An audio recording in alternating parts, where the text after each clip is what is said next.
We now present For the Record.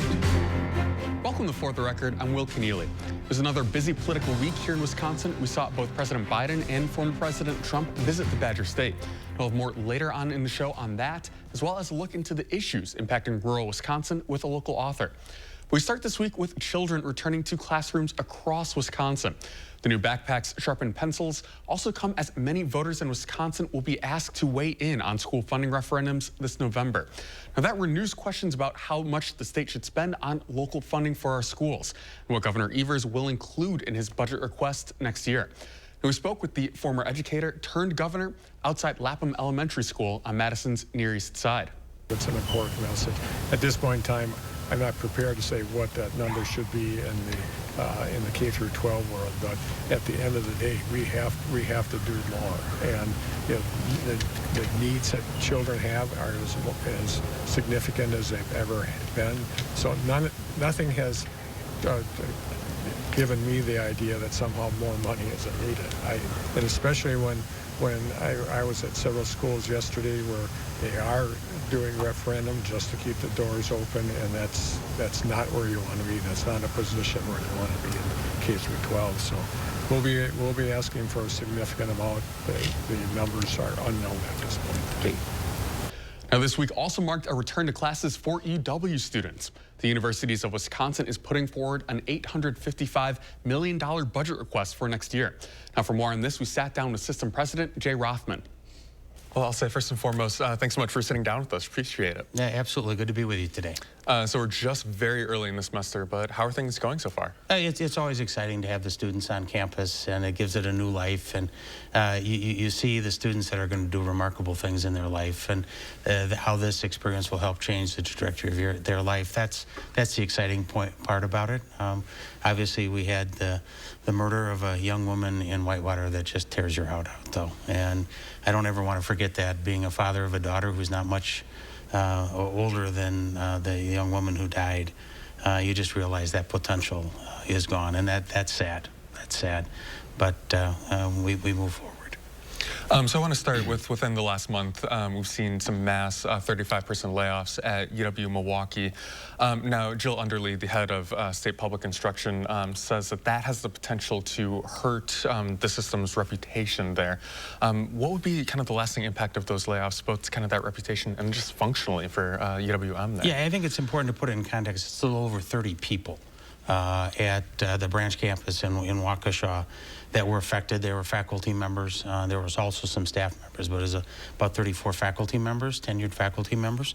And you know, tenure is an important thing. We have great respect for tenure. Tenure was established to ensure academic freedom, that you wouldn't lose your job depending on what you said or what your research was. But tenure was not ever intended to be a job guarantee for life. And the demand simply had declined in that area. And so we recommended, and the board approved a program discontinuance. I know Regent Underly raised concerns about that in terms of its lasting impact, but quite frankly, this is going on a nationwide basis. We have to be good stewards of taxpayer dollars, and this was an appropriate action in my judgment to take. It was a painful action, but it was an appropriate action to take. Speaking to that stewardship of taxpayer dollars, you're putting in significant budget requests to the state legislature coming up next year. I want to start with the kind of issues, the budgetary issues that we've seen. What has led up to this need for new revenue here? Well, when you look at it, Wisconsin is 43rd out of 50 in terms of its state support for its public university system. 43rd out of 50. I grew up in this state. I've been here my entire life. That's not the Wisconsin I know. Wisconsin has always had and invested in education. Every other state around us, Minnesota, Iowa, Illinois, and Michigan, are in the top 10. We're in the bottom 10. And you know, we've had a decade plus of neglect of the universities of Wisconsin. We've had an imposed tuition freeze for almost a decade. It is time to start investing back into our universities. And we want to do great things with this dollars. We want to ensure accessibility. We want to make sure we have affordability for our students. Part of the proposal includes a tuition promise for any student coming from a family with $71,000 or less in income. So hitting, the middle class and those of lower socioeconomic means helping support them. It is intended to help students succeed. More academic advising, more career counseling, more mental health support, more funding for undergraduate research and internships, all of which we know have an impact on retention, but more importantly, getting people ready to help meet Wisconsin's need for talent. It also ensuring quality. We are underpaying in a lot of our schools by 10 to 20%, our faculty and staff. And I'm not talking about undercompensating them relative to the private sector. I'm talking about actually universities that can pay substantially more, tech colleges that can pay substantially more. That's not fair. Those are the people on the ground that are delivering the education that is changing people's lives. They deserve to be paid fairly. The budget covers that. And finally, it looks at innovation, including establishing an AI hub for Wisconsin. We want to make sure that Wisconsin can remain out at the forefront of that cutting-edge technology and development in our economy.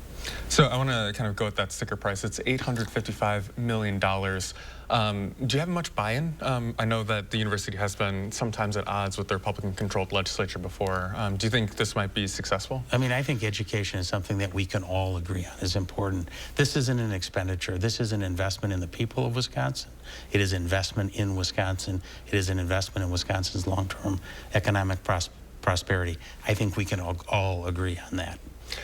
So you were also quoted, a very Murrow-esque, it feels like, that if we don't do this, our university, that institution will wither on the vine. What would be the danger there if that happens for Wisconsin? Well, Wisconsin has had a world-class university system for years. And, at some point when you're 43rd out of 50, you can't maintain that. We're becoming increasingly more dependent on tuition, which is not good for students at the end of the day.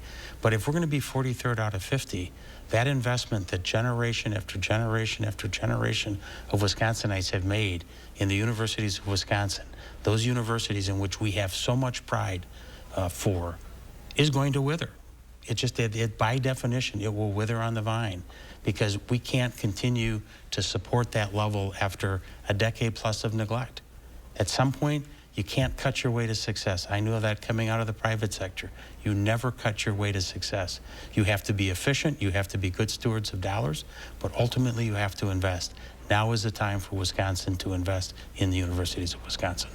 So you represent certainly the system statewide, but we've been looking at UW-Madison here specifically in the wake of a housing survey. The housing struggles that a lot of students face here. One of the possible solutions would be to include on-campus housing for those students. Would that be part of any kind of capital budget that you're asking for next year? It is. There's actually a dorm, a new dorm for Madison in the major capital projects that we have recommended, that I recommended to the regents, and they in turn are now recommending to Governor Evers for inclusion in the capital budget. I would also say that's a big issue in Madison. Certainly the cost of housing. We want to make sure that education is affordable. Housing is part of the educational costs that students incur. It's one of the reasons we are also, under our strategic plan adopted in December of 2022, we are seeking PR bonding authority. This would allow Madison, for example, to be able to build that dorm faster and fulfill that need and relieve some of the pressure of the cost of housing that have certainly risen significantly in the Madison area. As we face this first weekend of the fall semester here, what's your advice to new students coming in? You are facing such, you are been given such a great opportunity. Take advantage of it. Learn from your professors and faculty members and instructors. Learn from your fellow students. View this as a journey that will change the trajectory of your life. This is a great opportunity for them. I am so excited for our students, because those students are going to go out and do remarkable things for our state and beyond. When we come back, President Biden visits western Wisconsin to announce a new electricity grant.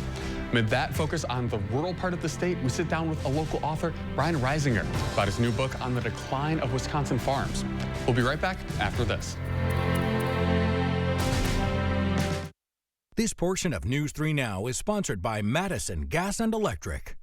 MG&E, building your community energy company for the future through the power of working together. Committed to cleaner, more sustainable energy, driven by innovation, fostered by shared values.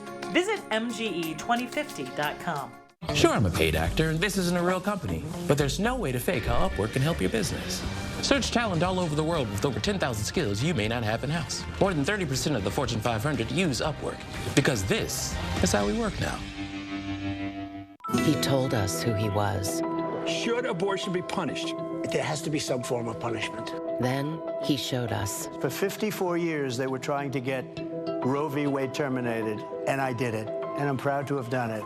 Now Donald Trump wants to go further with plans to restrict birth control, ban abortion nationwide, even monitor women's pregnancies. We know who Donald Trump is. He'll take control. We'll pay the price. I'm Kamala Harris, and I approve this message. Bobby, are you there? I heard all this noise, and then I was thinking you dropped the connection. But I'm a little worried. Honey, are you all right? Bobby, where are... I hear sirens. Bobby, what's going on? Please, please answer me. Oh, God. Bobby, no, no, no!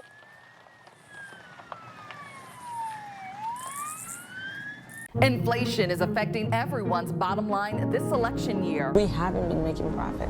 We're just keeping the lights on. I'm exposing the tough realities local small business owners are facing and what candidates can do to capture their votes. 3 for the People, Tuesday at 10.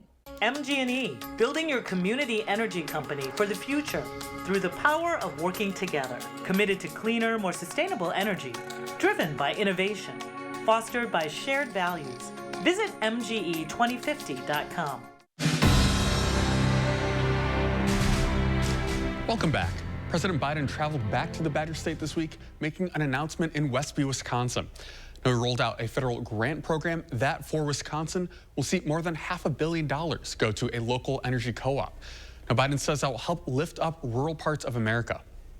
It's the most significant transformative investment in electrification and clean energy for rural America since FDR's New Deal nearly 90 years ago. And that's not hype, that's a fact. And it includes Dairyland Power Cooperative that will receive $580 million to develop and purchase solar power, wind power, energy storage right here in Wisconsin and all across the Midwest. And here's why it's a game changer. Before the New Deal, private companies refused to provide affordable electricity to rural communities. As a result, 1 in 10 rural households, only 1 in 10, had electricity before FDR came to power. But key challenges, they've overcome them, but there's still, the co-ops are still nonprofits. They don't have the same resources that private utility companies have to modernize their energy infrastructure. So we're going to do 2 things with it. We're going to add to our renewable portfolio, and I'll talk about that for a few minutes or a couple minutes. So that's about adding solar, wind, and batteries to our portfolio. That's going to do a couple of things for us. It's going to lower our carbon footprint by the equivalent of 700,000 cars per year. It's also going to provide enough energy to serve 240,000 homes, and the grant is going to allow us to do it in an affordable way. The other thing it does is it allows us to refinance some existing debt. So think of it exactly like a home mortgage and refinancing at a lower rate. That is going to be an absolute home run for our members from a financial perspective. But in general, if I look at this, it allows us to meet our mission of being safe, reliable, and affordable, and move towards a lower carbon future. And I think when I look at it, I think about it before the grant, we were crawling towards that goal, and now we're running. Now, Biden's trip here comes as we're seeing a stronger political focus right now on what would otherwise be considered flyover country. Now, it's an apt time for our next guest, Brian Reisinger, to publish his new book. It's called Land Rich, Cash Poor, and explores the decline of local farms. Now, he shares it through the lens of his own family, who's been farming near Spring Green, Wisconsin for 4 generations. Here's more from our conversation. Well, thanks for sitting down with us. Appreciate it. Absolutely. Happy to be here. So I'm trying to kind of put myself in the mindset of, you have people from like Dane County who might, visit a farm for June for a dairy breakfast, right? For those who kind of just parachute in infrequently, right? How would you describe life on a farm for them? Yeah, it's a beautiful and difficult way of life. And the way of life is really the way to say it. You are up at sunup and you're, working off until after sundown. Those are the normal days. Then there are days where you're, planting in the spring and harvesting in the fall, and the hours that can be worked can be endless. But at the same time, you enjoy the work, you love it. You know, my dad, it gets down into his blood and his bones. He's done it, he's a third generation. And you get the chance to see the sun come up. You get the chance to see your dad whistle and send the cow dogs out to bring the cows into pasture. You know, living close to the land like that, it's a special thing. Yeah, and also too, so your farm, your family farm is over in Sauk County, right outside of Spring Green. What happens in Sauk County doesn't necessarily stay there, right? It would impact, you know, a person who lives in downtown Madison, for example. That's absolutely right, and that's what we explored in the book, Land Rich, Cash Poor, the idea of the hollowing out of rural America with our farms disappearing at such a rapid rate, 45,000 per year on average annually for the past century. People know farms are disappearing. I don't think that, I know I didn't realize that it's such a drastic issue. And it's one of those issues that not only affects rural areas like Sauk County, but affects Dane County and everywhere else because it affects our food supply. And one of the things that people are dealing with obviously right now is high food prices through the roof. It's not only because of the inflation that both political parties are debating, it's also because our farms are disappearing, affecting our food chain, and sometimes our food isn't able to get from the farm gate to the dinner table as efficiently as it needs to. Also, productivity is going down. So there are structural things that are driving these food price increases that's driving everybody crazy right now. Yeah, so this is both a personal issue and then you kind of deal with it at the policy level as well. What, in a broad sense, drove you to write this book? Yeah, you know, growing up, I always knew that farms were disappearing. I would see teachers say, how many kids grew up on a farm? And you raise your hand, and there were fewer every year, you know? And so you always had that sense. So in this way, that story has been with me from the very beginning. But as I got into 10 years of business journalism and then a couple years working in public policy and now consulting, I had the chance to see what was going on in our economy, see how it was leaving places like where I'm from behind. So I wanted to marry those two things. And I said, you know, can I tell the four-generation fight of our family from early subsistence farming through the Great Depression, climbing in the middle class, COVID, the farm crisis of the 1980s, all these things that have happened over the generations.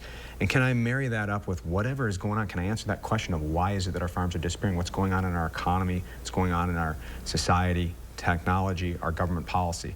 So I started investigating that, and what I was shocked to find is how many times the things that are driving the disappearance of those farms lines up with some experience that my family had. It's not just my family, it's so many farm families, but I realized that a lot of people don't necessarily know what those experiences are unless you tell that story. And it's been something that I think people found powerful, and I'm grateful for it. From that family perspective, was there a point in your family's story there where it's the heyday of the farm, right? And something that we can aspire to return to? Yeah, absolutely. So there were really kind of, there were two. One was early 1900s, people like my great-grandparents were digging their living out of the dirt. It was subsistence farming, but it was growing and entrepreneurial. We got to a point where we had the largest number of farms in our country's history, 6.5 million farms.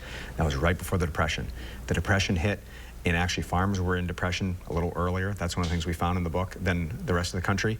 And this is something that kicked off the crisis of the disappearing American farmer. It really hasn't stopped ever since, through the ups and downs. There were other good times, though. My grandpa climbed out of 2 decades of poverty into the middle class.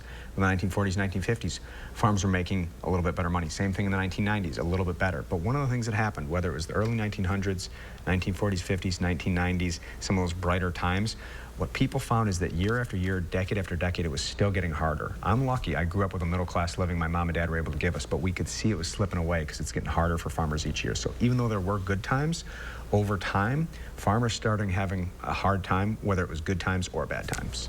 So your book, the title of it certainly kind of gets to this heart of the dichotomy, land rich versus cash poor. Could you parse that a little bit for us? Absolutely. There? So farm families that happen to have land that they were able to, my great-grandparents got that land and were in debt for their whole lives paying it off.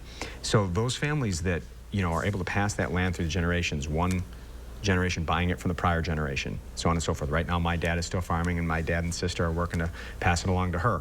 When the new generation buys it, that's a good thing, that's an opportunity. That land is worth so much. But increasingly, as it gets harder and harder for farmers to make a living, it's only worth something if you sell it. Because you sell it for real estate development or something like that, it can be worth a lot of money.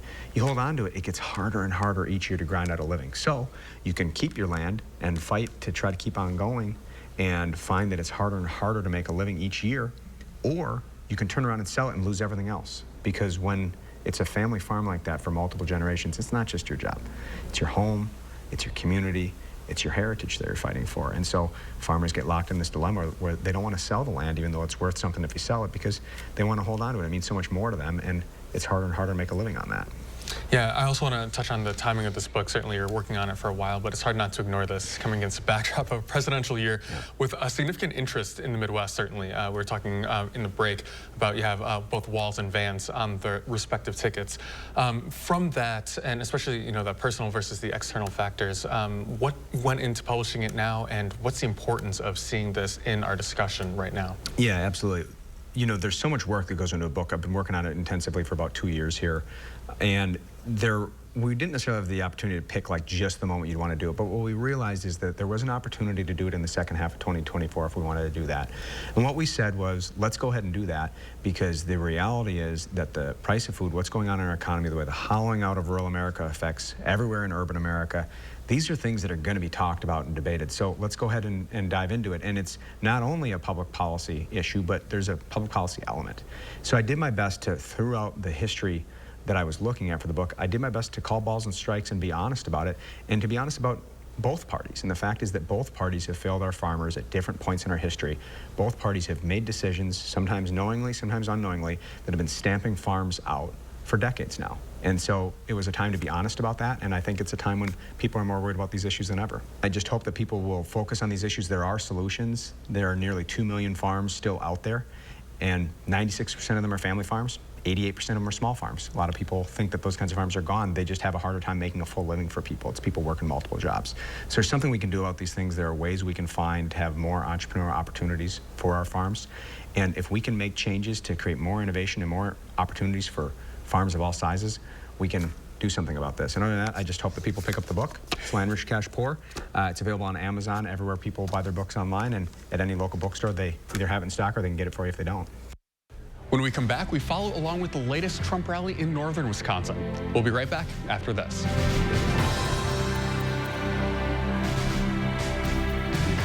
I'm so happy. I just put this dress on that I haven't worn in over 10 years. I just this morning made a new hole in my belt, so that was super exciting. Why are women everywhere choosing Sonobello, the advanced solution for permanent fat removal? I saw the results immediately. It's the best I have felt since I was in my 20s. My waist is tiny. I'm very, very happy. I'm nearly 50, y'all, and my abs haven't been this flat since before I've had kids. For a limited time, take advantage of Sonobello's best offer of the year. Sonobello's board-certified surgeons use micro-laser technology to safely target and remove your diet-resistant fat cells for good on your stomach, hips and thighs, back, and so much more. Check it out, snatch waist. Loving, loving, loving the results. It will change your life. It did for me. Call 1-888-510-6198 now, or go to sonobello.com to claim special pricing. To everyone out there who loves Culver's, the feeling is mutual. Everything's made fresh. Everything. It's our pleasure. This is me and my happy place. I wouldn't trade our Culver's for any other restaurant. Culver's. Yay! We love our guests. Love. As much as our guests love us. This has been my happy place. from Wisconsin with love. Welcome to Delicious. Yeah. Kamala Harris cast the tie-breaking vote that created America's inflation. The vice president votes in the affirmative, and the bill is passed. Economists said Harris's vote led directly to the higher prices we pay. 22% more for groceries, 50% more for gas. Mortgage costs nearly double. Thanks a lot, Kamala. Trump had our economy humming. He'll do it again. I'm Donald J. Trump, and I approve this message. Welcome back. President Trump traveled to Wisconsin in back-to-back weeks. His trip Saturday took him to Mosinee, Wisconsin, near Wausau. He spoke for about an hour and a half, laying out in part his plans for a possible second term in the White House. We will ultimately eliminate the Federal Department of Education and send education back to Wisconsin and back to the states. We'll send it back to the states so that Ron Johnson can run it, okay? His policies. We need to turn this country back to what we had under his presidency. We've never had it so good in my lifetime. And you can see by the people here, I'm not the only one who feels this way. But we're not going to watch our wealth and our jobs get ripped away from us and sent to foreign countries. And Wisconsin, will be one of the biggest beneficiaries, just like I gave you the Marinette shipbuilding contract that everybody in the country wanted. Every state wanted it. I'll probably lose a couple of states because I gave it to Wisconsin. We'll be right back after this.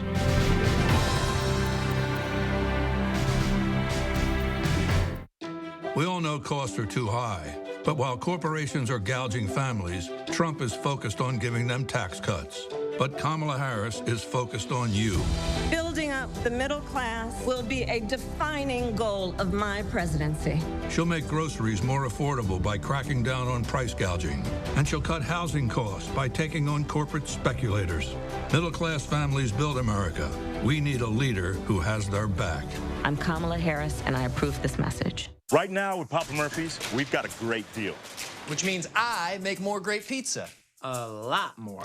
That's our extra-large New York-style take-and-bake pizza. And it's everything you'd expect from a classic New York-style pizza, hot and fresh out of your oven. And only $9.99. Do I have to share it? It's recommended, but not required. Papa Murphy's. We make great pizza, so you can make the pizza great. Such a great deal. Order now at papamurphys.com. I will make it a top priority to bring down costs for all Americans. Her plan? She'll take on big oil and drug companies who rip us off, penalize big corporations who price gouge us on food and gas, and make billionaires pay their fair share. Donald Trump fights for billionaires and large corporations. I will fight to give money back to working and middle-class Americans. EDF Action Votes and FFPAC are responsible for the content of this advertising. While I'm a paid actor, and this isn't a real company, there's no way to fake how Upwork can help your business. Upwork is half the cost of our old recruiter, and they have top-tier talent in everything from PR to project management. Because this is how we work now. Moving forward in your community, lending helping hands, spotlighting the people, telling the stories, warning you first. Your local news source. For nearly 70 years, News 3 Now, moving forward. Welcome back. We're continuing our 3 for the People election coverage this week with a look at small businesses. We'll delve into how economic forces like inflation are impacting those local businesses in our community. And that does it for us this week. I'm Will Keneally. Have a great rest of your weekend.